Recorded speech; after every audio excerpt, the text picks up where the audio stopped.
Welcome to Within the Frame, where we bring the most pressing issues across the globe into focus. I'm Kim Mok-yeon.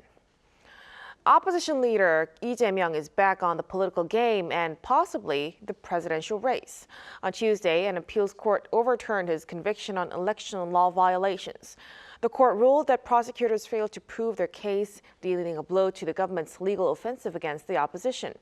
But the battle's not over yet. The ruling People Power Party is urging the Supreme Court to reverse the decision, just as the country awaits a historic verdict in President Yoon Suk Yeol's impeachment trial. With both leaders under legal fire, South Korea's political future now hinges on two courts while the clock ticks. For more on this, we invite Song Se-ryun, professor of law at Kyung Hee University, with us. Welcome, Professor. Thank you for having me. And also joining us is Hwang Jung-uk, Chief Executive Officer of LawQuant LLC. Great to have you, Mr. Hwang. For having me. So let's start with Professor Song. With Lee Jae-myung now legally cleared to run in the future presidential election, pending a Supreme Court review, of course, why is the latest decision so important? And also, could you tell us about your assessment of the appellate court's decision to overturn the lower court's conviction? Oh, sure. For Mr. Lee and the Minju Party, the decision removes a major and immediate legal risk that could have banned him for politics for a long time. Instead, he seems now an unshakable leader and a candidate for the next presidential election in Korea. Especially the narrative of Lee Jae-myung as a persecuted opposition leader lends strength to his political survival and his formidable candidacy. On the other hand, for the ruling party, they're in an existential crisis without much exaggeration. Their president is at risk of to be impeached. And even if he survives the impeachment trial, remember he had a record low approval rating and was largely considered a lame duck or even a dead duck before the ill-advised martial law happened. So I think they're in deep trouble. As for the decision, I think the appellate court decision construed the political speech during the election campaign very narrowly and gave the benefit of doubt to the accused. And they could do so in the spectrum of legal theories and legal sentiment. I think that the Supreme Court might weigh in to correct what they see as if they see that the appellate court went ahead too much, but they might just keep it. I think that's why there is a kind of a black box quality to any court system and the Supreme Court as well. And I think that played a big part in this saga. Mm-hmm. Now, let's also look at the broader political legal landscape. Mr. Hwang, how, if at all, might Lee Jae-myung's acquittal influence the Constitutional Court's deliberation on President Yoon's impeachment case? Are these two cases in any way legally, of course politically, interconnected? Legally, zero connection. Politically, that's another big black box that Professor Song talked about. Basically, it really is up to the minds of the 8 justices on the Constitutional Court who are currently deliberating the President Yoon's impeachment case and how they're perceiving Lee Jae-myung's latest judicial outcome. I personally have zero insider information, so I wouldn't know. But I have a feeling that it weighs heavily on them. Couple of things that I'm pretty sure that 8 justices are keenly aware of is, one, currently Korean society seems to be highly polarized, with especially the rise of the far right-wing elements as well as their huge rallies. And two, related to that was the attack on the Seoul Western District Court. And I'm sure whatever the cost is, the Constitutional Court justices would like to probably avoid a second incident like that. Mm-hmm. So while they're legally actually separate, the political temperature around both cases could end up influencing public perception and also pressure on the courts. Meanwhile, the ruling People Power Party is urging the Supreme Court to reverse the acquittal, like we've mentioned. On what legal grounds could the Supreme Court potentially overturn the appellate decision, Professor Song?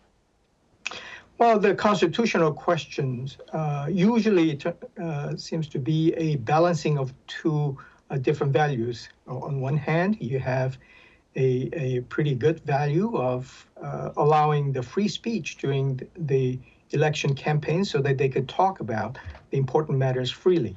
But on the other hand, you need to protect the voters from misinformations and misguided wordplays of the candidates and the politicians. Traditionally, I think there was a kind of a consensus that it is more important to protect the voters. That's why people are surprised that the appellate decision went the other way a little bit.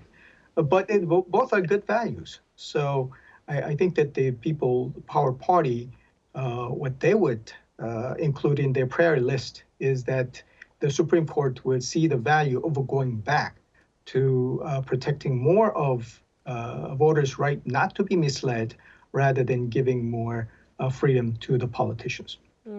So the ball is now in the Supreme Court's hands, and the legal threshold there will be key. Now, given Lee Jae-myung's status as a leading opposition figure, like we've mentioned, and a likely contender in the next presidential race, Mr. Hwang, how could the Supreme Court's eventual ruling reshape or restrict Lee Jae-myung's political future? It's kind of the loaded question in the sense that Lee Jae-myung currently has 5 cases that are going through the judicial process, and I think the 6th case is about to be filed by the prosecutors.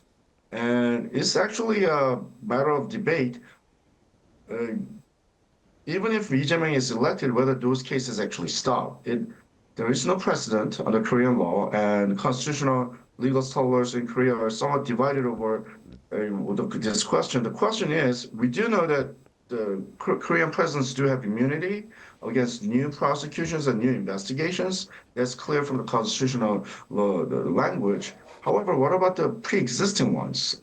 The Minju Party would like to argue strongly, including Lee Jae-myung himself, that it is clear that such cases have to be suspended. But there are legal scholars out there, a fair sizable number, who think that the legal cases do go on, despite the fact that the president is in office. So we will actually have something of a political conundrum if Lee Jae-myung is elected and these cases still go on. Right. So, speaking of the president's immunity, so if the case ruling goes before if potential election by Lee Jae-myung, then we're not going to see immunity. We have no idea on that. The rule is whether you can run for office or not, you need to have a final adjudication, meaning the decision at the highest court that's available within that case. In this case, that means Korean Supreme Court. None of the cases have reached the Supreme Court. Now we have the first case that Lee Jae-myung faces that is about to reach the Supreme Court, and the decision will take at least 3 months. Probably 2 or 3 months in the minimum. And usually you see these cases take five months, a year, or anything like that. So any reasonable time you think about this presidential election, assuming that such election takes place, it's highly unlikely that we are actually going to see a Supreme Court decision before the presidential election takes place. Now, then, and let's also suppose that Lee Jae-myung, the most likely candidate at this point, according to the polls, is elected president. And then what happens to these cases is actually an open question whether these cases actually do go on, which means that if Lee Jae-myung does get a guilty outcome that results in disqualification, he actually has to step down. Is that really true under the Korean Constitution? It's not a universal consensus on this question. Right. Thank you for your opinion, Mr. Hwang. Now, what about on Professor Song's side? Are you on the same page? How much time do you think the Supreme Court has? And if President Yoon's impeachment is upheld, we'll touch upon this as we go on. But legal proceedings against Lee would realistically conclude before the next presidential election. Do you think so? Well, we talk a lot about the official Election Act, Article 270, which has a formidable title that says mandatory statute on trial period. And we say it's a 633, 6 months to have the trial court 3 on the appellate, 3 on the Supreme Court. So people say, well, they got 3 months to finish it. Well, 2 problems with that. Despite the mandatory language, there are many cases that they took more than 3 months, actually a lot more. There are a lot of cases spent 4 to 5 years to finish. So it's not really mandatory. Another problem is that even if the Supreme Court does disagree with the appellate court, it's more likely that they would not enter a direct verdict, but vacate the decision of the appellate court, which means they'll remand the case, which means that they are sending the case back to the appellate court. So that 633, I mean, 3-3 part at least, starts up again. So it's very likely that it's not going to be 3 months. It's going to be a lot more because we are redoing the appellate court. And when it reaches the Supreme Court, probably if there's a snap election, it's long over. And it's likely, very possible, that even if the President Yoon survives this impeachment crisis, until then, the case might be still going on. Mm-hmm. Now, following this, the Democratic Party of Korea announced that it would begin an overnight sit-in protest until April 18th, demanding that Prime Minister Han appoint Ma Eun-hyuk as a Constitutional Court justice, and that the court set a ruling date for President Yoon Suk Yeol's impeachment trial. Mr. Hwang, why is the opposition so eager for Ma's appointment? Could he actually participate in the ongoing case if he does get appointed? In theory, I suppose he can step in, absorb this enormous amount of materials, and try to participate in deliberation. But more than anything else, I think the idea is that the date that you mentioned, August 18th, is the date when the terms of 2 justices, Moon Young-bae and Im Min-suk, I believe her name is, their terms end, which means that the Constitutional Court will go from 8 members to 6 members, which means with legality of decision with the 6-member court will actually be somewhat in dispute, actually. So in order to have a legal certainty, you prefer to have a court that has at least 8 members, as it is now. But since the 2 justices' terms do end at that date, I think the Green Party would like to have a clean 8-0 decision removing President Yoon from the office. Mm-hmm.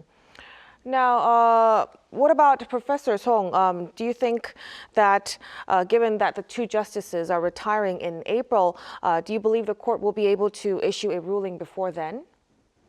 Well, I still think so, because the court has shown a willingness to expedite the proceeding precisely because they know there's a kind of a cliff like a deadline in April 18th, because past that, nobody knows what's going to happen, whether how long it would take to have a replenishment of justices and whether we have to reopen the case. That's going to be a pretty terrible scenario. So I think the court was very willing to expedite and move along briskly. And the hearing part has ended more than a month ago at this point. So they had enough time. And making the decision is not, on the face, it's not a hard thing. It's not like a hung jury situation where you have to get to the unanimity on both sides. The simple question is whether they have the 6 votes to uphold the impeachment. Anything short of that, they can declare that the impeachment is rejected and just end the case.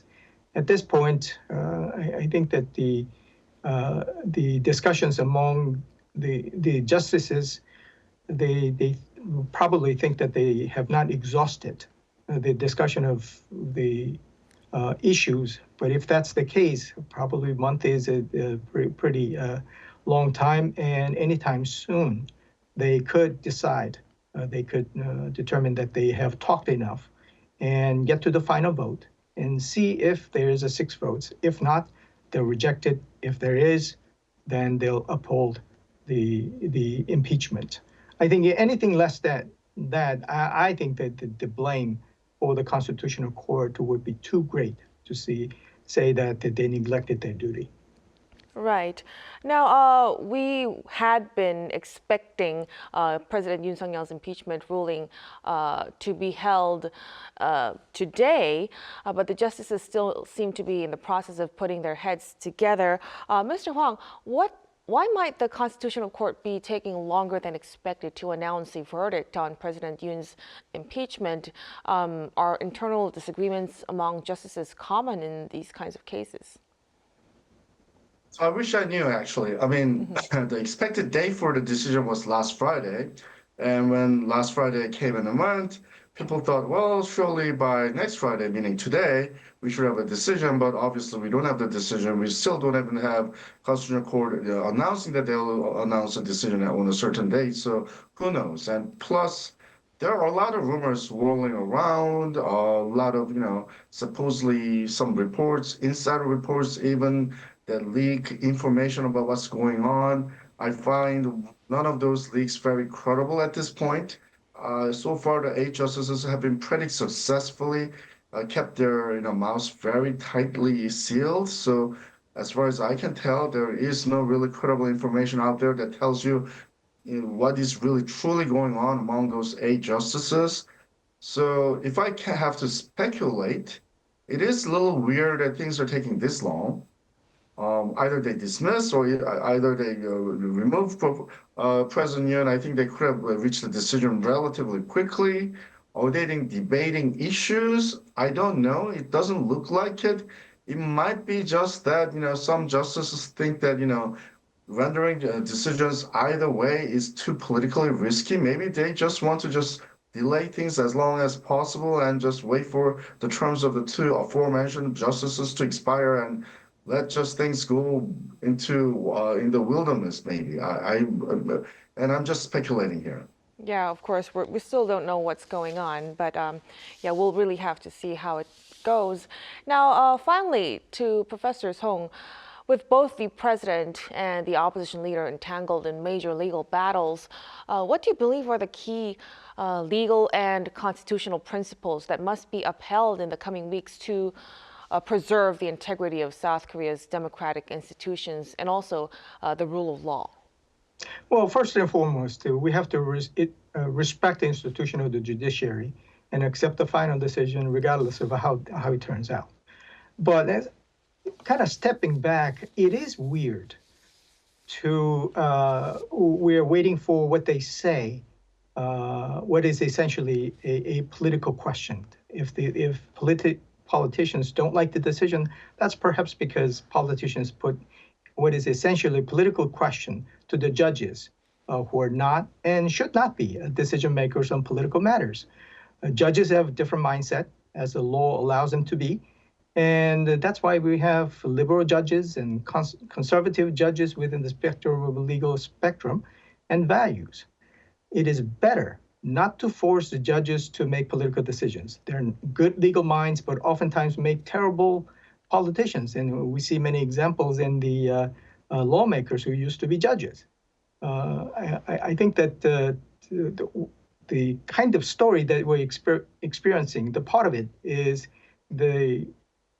politicians passing the buck and not doing their job of solving political questions and chugging it to the judges. And I think the kind of uncertainties and difficulties that they're going through is because they didn't do their job. Mm-hmm. So that's basically the bottom line. Whatever the outcomes, the credibility of South Korea's democracy hinges on a justice system that rises above politics, of course. We'll have to wrap up our discussion right here. Thank you so much for your insights tonight, Professor Song and Mr. Hwang. We appreciate it so much. Thank you. And that'll be all from us on Within the Frame. Be sure to tune in next time as we continue to explore the stories that matter.